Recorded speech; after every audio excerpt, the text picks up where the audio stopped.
ನಮಸ್ತೆ ಎಲ್ಲರಿಗೂ welcome back to my channel. Sambar powder ಇಲ್ಲದೇ ತುಂಬ ಸಿಂಪಲ್ ಆಗಿ ಒಂದು ಹೀರೆಕಾಯಿ ಸಾಂಬಾರನ್ನು ಯಾವ ರೀತಿ ಮನೆಯಲ್ಲಿ ಮಾಡೋದು ಅಂತ ನೋಡೋಣ. ತುಂಬಾ ರುಚಿಯಾಗಿರುತ್ತೆ. ಖಂಡಿತವಾಗ್ಲೂ ಇದನ್ನು ಟ್ರೈ ಮಾಡಿ. ಮೊದಲಿಗೆ ನಾನಿಲ್ಲಿ ಕೆಂಪು ಬೇಳೆನ ತಗೊಂಡಿದ್ದೀನಿ. 2 ಹಿಡಿಯಾಗುವಷ್ಟು ಬೇಳೆ ಹಾಕ್ಕೊಳ್ತಾ ಇದ್ದೀನಿ. ಇದನ್ನು ಕ್ಲೀನಾಗಿ ವಾಶ್ ಮಾಡ್ಕೊಂಡಿದ್ದೀನಿ. ಇವಾಗ ಕಟ್ ಮಾಡಿರುವಂತಹ ಹೀರೆಕಾಯಿ ಪೀಸ್ಗಳನ್ನು ಹಾಕ್ಕೊಳ್ತಾ ಇದ್ದೀನಿ.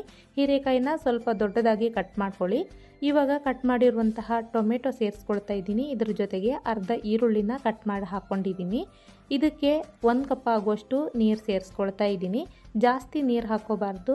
ರುಚಿಗೆ ತಕ್ಕಷ್ಟು ಉಪ್ಪನ್ನು ಸೇರಿಸ್ಕೊಳ್ತಾ ಇದ್ದೀನಿ. ಹಾಗೆ ಲಿಡ್ ಕ್ಲೋಸ್ ಮಾಡಿ 4 ವಿಜಿಲ್ ಆಗುವಷ್ಟು ಇದನ್ನು ಬೇಯಿಸ್ಕೊಳ್ತಾ ಇದ್ದೀನಿ. ಇವಾಗ ಮಸಾಲ ಮಾಡ್ಕೊಳ್ಳೋದಕ್ಕೆ ಅರ್ಧ ಕಪ್ ಆಗುವಷ್ಟು ಹಸಿ ತೆಂಗಿನಕಾಯಿ ತುರಿಗೆ, 4 ಒಣಮೆಣಸಿನಕಾಯಿ, ಹಾಗೆ 4 ಬೆಳ್ಳುಳ್ಳಿ ಹೆಸರು, 1 ಸ್ಪೂನ್ ಆಗುವಷ್ಟು ಧನಿಯಾ ಕಾಳು, 1/4 ಟೇಬಲ್ ಸ್ಪೂನ್ ಜೀರಿಗೆ, 1/4 ಟೇಬಲ್ ಸ್ಪೂನ್ ಕಾಳುಮೆಣಸು, ಹಾಗೆ ಸ್ವಲ್ಪ ಮೆಂತ್ಯ ಕಾಳನ್ನು ಹಾಕ್ಕೊಳ್ತಾ ಇದ್ದೀನಿ. ಇದ್ರ ಜೊತೆಗೆ ಸ್ವಲ್ಪ ಅರಿಶಿಣ ಸೇರಿಸ್ಕೊಂಡಿದ್ದೀನಿ. ಇದೆಲ್ಲವನ್ನು ಇವಾಗ ಮಿಕ್ಸಿ ಜಾರ್ಗೆ ಹಾಕ್ಕೊಳ್ತಾ ಇದ್ದೀನಿ. ಇದಕ್ಕೆ ಸ್ವಲ್ಪ ನೀರು ಸೇರಿಸ್ಕೊಂಡು ತಿಕ್ಕಾಗಿ ಗ್ರೈಂಡ್ ಮಾಡ್ಕೊಳ್ತಾ ಇದ್ದೀನಿ. ಹಾಗೆ ಸ್ಮೂತಾಗಿ ಪೇಸ್ಟ್ ಮಾಡ್ಕೋಬೇಕು. ನೋಡಿ, ಈ ಥರ ಮಸಾಲ ರೆಡಿಯಾಗಿದೆ.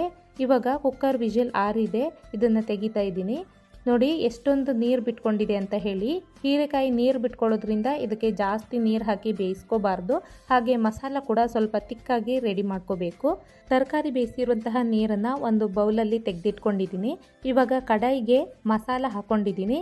ಈ ಮಿಕ್ಸಿ ಜಾರ್ಗೆ ನಾನು ತೆಗೆದಿಟ್ಟಿರುವಂತಹ ತರಕಾರಿ ಬೇಯಿಸಿರುವಂತಹ ನೀರೇನಿದೆ ಅದನ್ನು ಸೇರಿಸ್ಕೊಂಡು ಈ ಮಸಾಲ ಜೊತೆಗೆ ಹಾಕ್ಕೊಳ್ತಾ ಇದ್ದೀನಿ. ಈ ಸಾಂಬಾರಿಗೆ ಮತ್ತೆ ನೀರು ಹಾಕೊಳ್ಳೋ ಅವಶ್ಯಕತೆ ಇಲ್ಲ. ಬೇಕು ಅಂತ ಅನಿಸಿದ್ರೆ ಲಾಸ್ಟಲ್ಲಿ ಸ್ವಲ್ಪ ನೀರು ಸೇರಿಸ್ಕೋಬೋದು. ನೋಡಿ, ಇದನ್ನು ಮಿಕ್ಸ್ ಮಾಡಿಕೊಂಡು ಚೆನ್ನಾಗಿ ಕುದಿಯೋದಕ್ಕೆ ಬಿಡ್ತಾ ಇದ್ದೀನಿ. ಮಸಾಲೆ ಹಸಿ ವಾಸನೆ ಎಲ್ಲ ಹೋಗೋ ತನಕ ಇದನ್ನು ಚೆನ್ನಾಗಿ ಕುದಿಸ್ಕೋಬೇಕು. ನೋಡಿ, ಈ ಥರ ಮಸಾಲೆ ಎಲ್ಲ ಚೆನ್ನಾಗಿ ಕುದಿಬೇಕು. ಮಸಾಲ ಹಸಿ ವಾಸನೆ ಹೋಗಿದೆ. ಇವಾಗ ನಾನು ಬೇಯಿಸಿರುವಂತಹ ಬೇಳೆ ತರಕಾರಿ ಏನಿದೆ ಅದನ್ನು ಸೇರಿಸ್ಕೊಳ್ತಾ ಇದ್ದೀನಿ. ಈ ಕೆಂಪು ಬೇಳೆನ ನಾವು ನೆನೆಸೋಂತಹ ಅವಶ್ಯಕತೆ ಇಲ್ಲ. ತರಕಾರಿ ಜೊತೆಗೆ ತುಂಬಾ ಕ್ವಿಕ್ಕಾಗಿ ಬೇಯುತ್ತೆ. ಹಾಗಾಗಿ ನಾನು ಸಾಂಬಾರಿಗೆ ಈ ಬೇಳೆನ ಯೂಸ್ ಮಾಡ್ತೀನಿ. ನೋಡಿ, ಇದನ್ನು ಒಂದ್ಸಾರಿ ಕ್ಲೀನಾಗಿ ಮಿಕ್ಸ್ ಮಾಡ್ಕೊಳ್ತಾ ಇದ್ದೀನಿ. ಆಲ್ರೆಡಿ ಮಸಾಲನ ಕುದಿಸಿರೋದ್ರಿಂದ ಇದನ್ನು ಜಾಸ್ತಿ ಹೊತ್ತು ಕುದಿಸುವಂತಹ ಅವಶ್ಯಕತೆ ಇಲ್ಲ. ಲಾಸ್ಟಲ್ಲಿ ಸ್ವಲ್ಪ ಉಪ್ಪನ್ನು ಸೇರಿಸ್ಕೊಂಡು ಒಂದ್ಸಾರಿ ಮಿಕ್ಸ್ ಮಾಡ್ಕೊಳ್ತಾ ಇದ್ದೀನಿ. ನೋಡಿ ಎಷ್ಟು ಕ್ವಿಕ್ಕಾಗಿ ಈ ಸಾಂಬಾರನ್ನ ಮಾಡ್ಬೋದು ಅಂತ ಹೇಳಿ. ಯಾವುದೇ ರೀತಿ ಬೇಳೆನ ನೆನೆಸಬೇಕಾಗಿಲ್ಲ. ಹಾಗೆ ಸಾಂಬಾರ್ ಪೌಡರ್ ಕೂಡ ಬೇಡ. ತುಂಬ ಕ್ವಿಕ್ಕಾಗಿ ಈಸಿಯಾಗಿ ಮಾಡ್ಕೋಬೋದು. ಇದನ್ನು ಒಂದ್ಸಾರಿ ಟ್ರೈ ಮಾಡಿ. ಇದೇ ರೀತಿ ಸಿಂಪಲ್ ಆಗಿರುವಂತಹ ರೆಸಿಪಿಗಳನ್ನು ಹಾಗೆ ಹೆಲ್ದಿಯಾಗಿರುವಂತಹ ರೆಸಿಪಿಗಳನ್ನು ಸಾಕಷ್ಟು ಅಪ್ಲೋಡ್ ಮಾಡಿದ್ದೀನಿ. ಅದೆಲ್ಲವನ್ನು ನೀವು ನನ್ನ ಚಾನಲ್ನಲ್ಲಿ ನೋಡ್ಬೋದು.